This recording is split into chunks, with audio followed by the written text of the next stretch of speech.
Hello বন্ধুরা, part 2 তে আপনাদের স্বাগত রয়েছে। এই ভিডিওতে আপনাদেরকে বলবো যে ইস্যু থেকে রেফারেন্স ভোল্টেজ কোন কোন জায়গাতে কত পাওয়া যাবে, ইনজেক্টরে কতটা ভোল্টেজ পাওয়া যাবে, টিপি সেন্সরে কতটা ভোল্টেজ পাওয়া যাবে, ইগনিশন লাইনটা কিভাবে তৈরি হয়। চলো ভিডিওটা স্টার্ট করে আপনাদেরকে বলি। এবার চলি আর কোন কোন জায়গাতে ভোল্টেজ যাবে। আমাদের ইনজেক্টরও যাবে, ইনজেক্টরও দেখিয়ে দিচ্ছি আপনাদের। চাবি অন আছে না?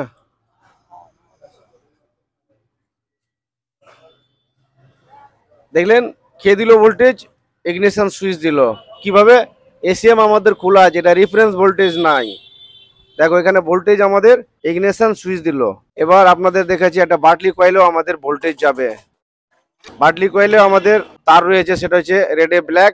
ইনজেক্টরও রয়েছে রেড এ ব্ল্যাক, ফার্স্ট ভালভেও রয়েছে রেড এ ব্ল্যাক। তার মানে রেড এ ব্ল্যাক তারটা সবার সঙ্গে যুক্ত আছে। চাবি যখন অন করলেই আমাদের 12 ভোল্টেজ সেই জায়গাগুলোতে প্রোভাইড করবে। দেখেন চাবি অন করো, অফ করো, বাস। হ্যাঁ, তো ভোল্টেজ আমাদের কোন কোন জায়গা দেখলেন। একটা বাটলি কয়েলে, মানে আমাদের আমরা বলি এসটি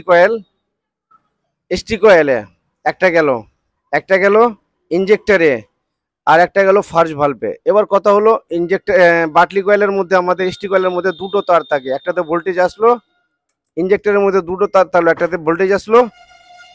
ফার্স্ট ভালভে আমাদের দুটো তার থাকে, একটাতে ভোল্টেজ আসলো। বাকি তারগুলোর কাজ হচ্ছে সিগন্যাল প্রোভাইড করা। ইস্যু আমাদের সিগন্যাল প্রোভাইড করাবে কখন? যখন আমাদের প্রয়োজন। যেমন ইগনিশন লাইনের ক্ষেত্রে আমাদের ম্যাগনেট যখন রোটেট হয়, তখন ম্যাগনেট আমাদের পিক আপ কয়েল যেটা দেওয়া থাকে সেটা সেন্স করে ইস্যুকে বলে। ইস্যু কি করে? সময় মতো আমাদের সিগন্যাল এখানে দেয়, আর আমাদের ইগনিশন লাইনটা তৈরি হয়। তো ভোল্টেজটা আপনাদেরকে ডিসিটা দেখালাম আগে। এবার এগুলো জ্যাকগুলো লাগিয়ে দিই। তো এবার আমরা করবোটা কি, আমাদের ইস্যু আমাদের কমপ্লিট। এবার আমরা দেখবো রেফারেন্স ভোল্টেজ ইস্যু কাকে কাকে দেয় সেটা বলবো। যেমন আমাদের ফিউল পাম্পে ভোল্টেজ 12 ভোল্ট কোনোদিন আসবে না। এখানে আমাদের টিভি সেন্সার যেটা রয়েছে, ইঞ্জিন অয়েল টেম্পারেচার সেন্সার রয়েছে, আলাগ আলাগ আমাদের এখানে ভোল্টেজ থাকবে। যেমন রেফারেন্স ভোল্টেজ থাকবে, এটা আমাদের কে দেবে? এসইউ দিবে। তো চলি আপনাদেরকে রেফারেন্স ভোল্টেজ আগে দেখাই। তো বন্ধুরা দেখেন এখানে আমাদের কি কি সিস্টেম রয়েছে। এটা হচ্ছে আমাদের, এটা যেটা আমাদের সেন্সার দিচ্ছেন, অনেকে হয়তো বলছে ম্যাপ সেন্সার, অনেকে বলছে টিভি সেন্সার, অনেকে বলছে আইটি সেন্সার। তো বন্ধুরা এই সেন্সারের মধ্যে আমাদের তিনটে সেন্সার রয়েছে, ম্যাপ সেন্সার, আইটি সেন্সার আর টিভি সেন্সার। তো এখানে আমাদের এক জায়গাতে আসবে 5 ভোল্ট, বাকি আমাদের সব একটা গ্রাউন্ড আসবে। আর বাকি আমাদের যেটা আছে কি বলে, MAP sensor, TV sensor, manifold এবার্ট প্রেসারের, ফিউল পাম্পের মধ্যে রেফারেন্স ভোল্টেজ কতটা আসবে কে দেবে? তো রেফারেন্স ভোল্টেজ দেবে কে? ইস্যু আমাদেরকে রেফারেন্স ভোল্টেজ দেবে। দেখেন এখানে আমাদের তিনটে কালার আলাদা আলাদা আছে। একটা আছে ব্রাউনে ব্লু, একটা আছে ব্রাউনে হলুদ, একটা আছে ব্রাউনে হোয়াইট। তো তিনটে আমাদের ব্রাউন। তো এই তিন তারে আমার ভোল্টেজ আসবে 2 ভোল্ট, 70-এর আশেপাশে আসবে এর মধ্যে আমাদের ভোল্টেজটা। তো কিভাবে চেক করবেন? ডিজিটাল মাল্টিমিটারে আপনারা অতটা ভালো করে বুঝতে পারবেন না। তো আপনাদেরকে আমি দেখাচ্ছি ম্যানুয়াল এ মার্কেট, এটাতে কিভাবে আপনারা চেক করবেন। একদিক থেকে আমরা ভোল্টেজ চেক করব, এখানে বললাম, আর একটা বডি করব, আর চাবিটা অন করবে। দাঁড়াও এখানে রাখো, এখানে ভালো করে, এখানে দেখাও, লাগালাম আর একটা বডি করলাম।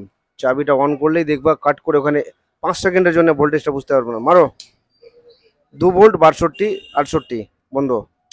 এটাতে 2 ভোল্ট 68 পেলাম। এবার দ্বিতীয়টাতে দেখবো সেখানে কত পাচ্ছি। দেখো মারো 2 ভোল্ট 66, ঠিক আছে। দেখো 2 ভোল্ট 68।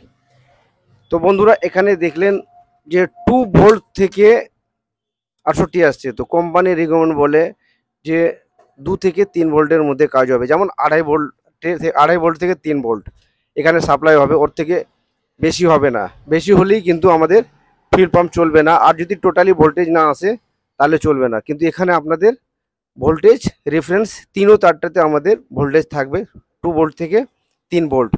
আর যদি এখানে একটা তারে ভোল্টেজ না আসে তাহলে কিন্তু আমাদের ফিউল পাম্প চলবে না। দুটোতে না আসে ফিউল পাম্প চলবে না। আমাদেরকে প্রত্যেকটা তারে আমাদেরকে ভোল্টেজ আনা দরকার। এবার যদি একটা তারে ভোল্টেজ না আসে তাহলে কিন্তু ওর কন্টিনিউটিটা চেক করে নেবেন। যেমন এখানে ব্লুতে ব্রাউন আছে, এই তারটা আমরা ভোল্টেজ পাচ্ছি না। তো এখান থেকে আমাদের ইস্যুতেও আমাদের কালার আছে। দেখো ইস্যুর মধ্যেও আমাদের ওই কালার সেম সেম আছে।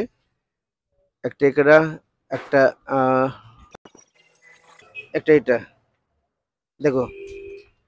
তো আমরা কি করব, এখান এখান দূর থেকে দেখা, এখানে একটা তার ভরবো আর কন্টিনিউটি চেক করে নেব। যেমন একটা তার এখানে বললাম আর একটা তার এখানে বললাম, যদি আমাদের তার কাটা থাকে তাহলে বিপ মুড থেকে আমাদের বিপ বাজবে না। তো প্রত্যেকটা ওয়ারিং হার্নেস চেক আপ করার পর আপনাদেরকে দেখে নিলেন যে ওয়ারিংও আমাদের ভালো আছে, কোনো জায়গায় কাটা নাই। সেই পরিস্থিতিতে আমাদের কি হয়, ইস্যু আমাদের খারাপ হয়ে যায়, ইস্যু রেফারেন্স ভোল্টেজ দিতে পারে না। তার জন্য সেই ক্ষেত্রে আমাদেরকে ইস্যু আমাদেরকে চেঞ্জ করতে হবে। কখন? ইস্যুতে আগে আপনাদের দেখবেন ভোল্টেজ 12 ভোল্ট আসছে কিনা, গ্রাউন্ড 3টে তারে আমাদের যাচ্ছে কিনা। গ্রাউন্ড আর ভোল্টেজ গেলে ইস্যু আমাদের ওয়ার্কিং সিস্টেমে চলে আসে। আর যদি আমাদের ইস্যু খারাপ হয়ে যায় তাহলে কিন্তু এখানে রেফারেন্স ভোল্টেজ আপনারা পাবেন না। তো আশা করি ফিউল পাম্পের তথ্যটা ভালো পেলেন। এবার চলি বার্টলি কয়েলের, যেটা আমাদের ইগনিশন লাইন তৈরি হয়। ইগনিশন লাইনটা কিভাবে তৈরি হয় বলে দিচ্ছি। 12 ভোল্ট চাবি অন করার পর চলে আসে। এবার এই তারটাতে আমার সিগন্যাল আছে, কে দেবে?